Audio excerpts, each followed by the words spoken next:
नमस्कार मैत्रिणींनो, तुमच्याकडे पण अशी गोणी आहे का? मग फेकू नका, कारण इथे मी त्याचा रियूज दाखवते. आता ही जी खालची बाजू आहे ती कट करून घेतलेली आहे, गोणी उलट केलेली आहे आणि ही ओपन बाजू आहे आणि इथली जी बाजू होती ती मी कट केलेली आहे, बॅक बाजू. आता याचं मेजरमेंट सांगते किती कट केलेली आहे. तर इकडून हे असं 20 इंच आहे आणि इकडून हे असं 20 इंच आहे. तर आता इथे ह्याची घडी घालायची आहे. घडी ही ओपन बाजू जी आहे त्या बाजूने घालायची आहे. कोणत्याही ओपन बाजूने ही अशी घडी घालायची आहे आणि इथे मार्किंग करायचं आहे. हे बघा, ही जी ओपन बाजू आहे इथून अशी घडी घातलेली आहे आणि इथे मार्किंग करायचं आहे 2 इंचावर. वरून हे 2 इंचावर, त्यानंतर इकडे हे 1.5 इंचावर आणि जे 2 इंच आपण मार्किंग केलेलं आहे तिथून खाली 2 इंचावर. आणि आता इथे जे मार्किंग केलेलं आहे त्याप्रमाणे इथे गोलाकार द्यायचा आहे, हा असा. आणि मग आकाराप्रमाणे हे कट करून घ्यायचं आहे. आता मी हे कट करते, तोपर्यंत तुम्ही चॅनलला पटकन सबस्क्राईब करा आणि व्हिडिओला लाईक करा. आता बघा, हे मी कट करून घेतलेलं आहे. त्यानंतर आता इथे ही जी घडीची बाजू होती, एक बाजू इथली मी कट केलेली आहे. जिथे आपण हे हँडल तयार केलेले आहेत तिथली बाजू कट केलेली आहे. त्यानंतर आता इथे मी एक कापड घेतलेलं आहे, मेन कापड घेतलेलं आहे आणि ते कापड ही जी गोणी आहे त्याच्यापेक्षा आजूबाजू 1.5 इंच एक्स्ट्रा घेतलेला आहे फोल्ड करण्यासाठी. आता इथे बघा कसा फोल्ड करायचा आहे. इथे आधी चारी बाजूने शिवून घ्यायचं आहे आणि मग असा डबल फोल्ड इथे करायचा आहे. हे असं चारी बाजूला करायचं आहे. इथे बघा मी हाताने शिवून घेतलेलं आहे, कारण गोणी मोठी असल्याने मशीनवर प्रॉब्लेम येतो शिवायला म्हणून. आणि मग नंतर हा असा एक फोल्ड, त्याच्यानंतर हा दुसरा फोल्ड गोणीपर्यंत. ह्या अशा पद्धतीने हे फोल्ड करायचं आहे. इथे हे साडीचेच काठ होते म्हणून मी हे फक्त सिंगल इथे फोल्ड करणार आहे. आणि इथे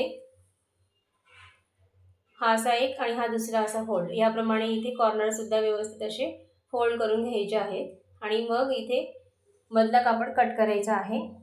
इथे सुद्धा तुम्ही मधल्या कापड जिथे कट करायचं आहे तिथे आजूबाजूला शिवून घ्यायचं, मग कापड कट करायचं. आता इथे मी चारी बाजूला हे असं फोल्ड करून घेणार आहे.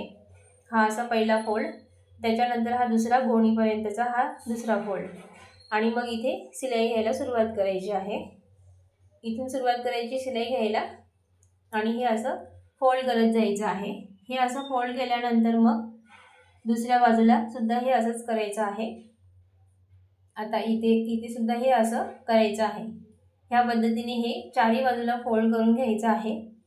आता मी इथे चारी बाजूला फोल्ड करून घेतलेला आहे आणि ते हे असं दिसणार आहे. त्यानंतर इथे मधला कापड जो आहे तो कट करून घेणार आहे आणि मग आजूबाजूने आकाराप्रमाणे हे कट करणार आहे. सेम असंच दुसऱ्या बाजूला सुद्धा करून घ्यायचं आहे.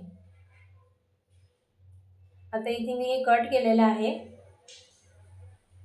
त्यानंतर आता इथे मार्किंग करून घेतलेलं आहे. मार्किंग केल्यामुळे इथे शिलाई व्यवस्थित घेता येते. आणि इथे सरळ कापडात न कट करता तिरकस कापडात ह्या पट्ट्या कट करायच्या आहेत. 2 इंच रुंदीच्या ह्या पट्ट्या घ्यायच्या आहेत आणि इथे आपल्याला जेवढे लागणार आहेत तेवढे ह्या अशा. आणि सुरुवातीला काठ दुमडून ह्या पट्ट्या जोडून घ्यायच्या आहेत आणि जशी आपण पायपिंग करतो त्याप्रमाणे इथे पायपिंग करून घ्यायची आहे. आता इथे दुसरी एक पद्धत तुम्हाला सांगते. सिंपल असा कापड घ्यायचा आहे. हा जो आकार आहे त्याच्यापेक्षा 1.5 इंच एक्स्ट्रा राहील असा. आणि नंतर मग शिलाई मारून घ्यायची आहे आकाराप्रमाणे. आता शिलाई मारून झाल्यानंतर इथे आकाराप्रमाणे इथे गोलाकारातच हे असं कट करायचं आहे. फोल्ड करायला कापड एवढा शिल्लक राहील तेवढा कापड इथे ठेवायचा आहे, 1.5-2 इंच असा एवढा. त्याच्यानंतर इथे छोटे छोटे कट द्यायचे आहेत कापड उलटवण्यासाठी. आता बघा इथे सुद्धा छोटासा कट दिलेला आहे. आणि मग हे इथे वरच्या बाजूला हे असं इथे असं डबल फोल्ड करून शिवून घ्यायचं आहे. हे तुम्ही खालच्या किंवा वरच्या बाजूला दोन्ही बाजूला हे असं करू शकतात. आणि मग हे आता बघा हे असं डबल फोल्ड करून मी इथे शिवून घेणार आहे. तुम्हाला जी पद्धत सोपी वाटेल त्या पद्धतीने तुम्ही हे असं करू शकतात. आणि तुम्ही जर नवीन असाल, तुमची इथे फिनिशिंग व्यवस्थित आली नसेल तर तुम्ही इथे वरून आकाराप्रमाणे लेस जोडू शकतात. लेस ही टर्न होणारी लेस घ्यायची आहे किंवा कापड जो आहे ह्या कापडाची पट्टी तयार करून सुद्धा तुम्ही वरून ही जोडू शकतात. पण पट्टी तयार करताना ही सुद्धा तिरकस कापडातच त्या पट्ट्या तयार करायच्या आणि मग त्या डबल फोल्ड करून शिवून घ्यायच्या आणि मग वरून जोडून घ्यायच्या.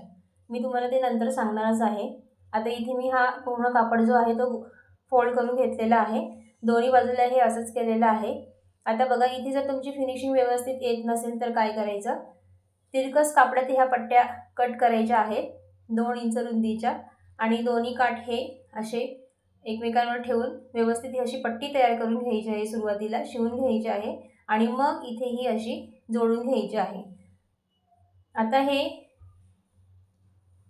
सिंपल ही अशी इथे घडी घातलेली आहे याची आणि इथे काय करायचं बघा, 2.5 इंचावर इथे मार्किंग करायचं आहे आणि तेच मार्किंग खालच्या बाजूला सुद्धा करून घ्यायचं आहे 2.5 इंचावरच.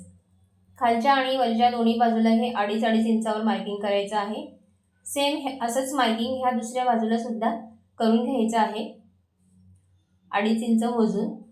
खालून वरती हे 2.5 इंच मोजलेलं आहे. त्यानंतर इथे ही अशी रेषा आखायची आहे दोन्ही पॉईंट जोडून. इथे सुद्धा सेम असंच करायचं आहे. 2.5 इंच मोजूनच हे असं व्यवस्थित इथे ही रेषा आखून घ्यायची आहे. त्यानंतर आता हे जे मार्किंग आहे ते आणि खालच्या बाजूचं मार्किंग हे असं जोडायचं. सेम ह्याच पद्धतीने दुसऱ्या बाजूला सुद्धा हे असं करायचं आहे. हे असं केल्यामुळे मध्ये एक प्लीट्स तयार होते आणि तिथे व्यवस्थित आकार येतो. हे तुम्हाला असं जमत नसेल तर काय करायचं, जी आपण ही रेषा आखलेली आहे त्या रेषेवर आधी फोल्ड करून घ्यायचं आहे. खालच्या बाजूला सुद्धा हे असंच करायचं आहे आणि मग इथे शिवून घ्यायचं आहे. इथे शिलाई मारायची. त्यानंतर इथे आता बघा, हे जे मार्किंग आहे इथे सुरुवातीला हे असं फोल्ड करून घ्यायचं आहे आणि खालचं जे मार्किंग आहे तिथे सुद्धा हे असं फोल्ड करून घ्यायचं आहे. असं फोल्ड केल्यामुळे हे पटकन असं फोल्ड होतं आणि सिलाई पण व्यवस्थित तुम्हाला मारता येते. दोन्ही बाजूला एकसारखी सिलाई होते. मग आता इथे मी दोन्ही बाजूला सिलाई मारून घेते. हे बघा, दोन्ही मार्किंग असं एकत्र घेऊन आणि इथे सुद्धा हे व्यवस्थित सेट करून इथे मी 1/2 इंचावर इथे सिलाई मारलेली आहे. डबल सिलाई इथे मारायची आहे. आता मी इथे सिलाई मारून घेतलेली आहे. सेम अशीच सिलाई मी दुसऱ्या बाजूला सुद्धा मारून घेणार आहे. आता बघा, इथे ही सिलाई मारून घेतलेली आहे आणि आता ही उलटून घेणार आहे आणि छान अशी पिशवी तयार झालेली आहे. पटकन तयार झालेली आहे आणि जास्त कटिंगही करायची वेळ आलेली नाही. किती झटपट ही पिशवी तयार झालेली आहे. भाजीसाठी खूप उपयोगी आहे. मार्केटसाठी तुम्ही घेऊन जाऊ शकतात. आता याचं मेजरमेंट बघूया.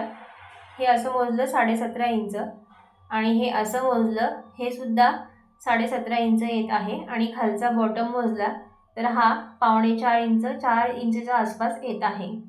ह्या पद्धतीची ही पिशवी तयार झालेली आहे. तुम्ही नक्की ट्राय करा, पटकन तयार होते.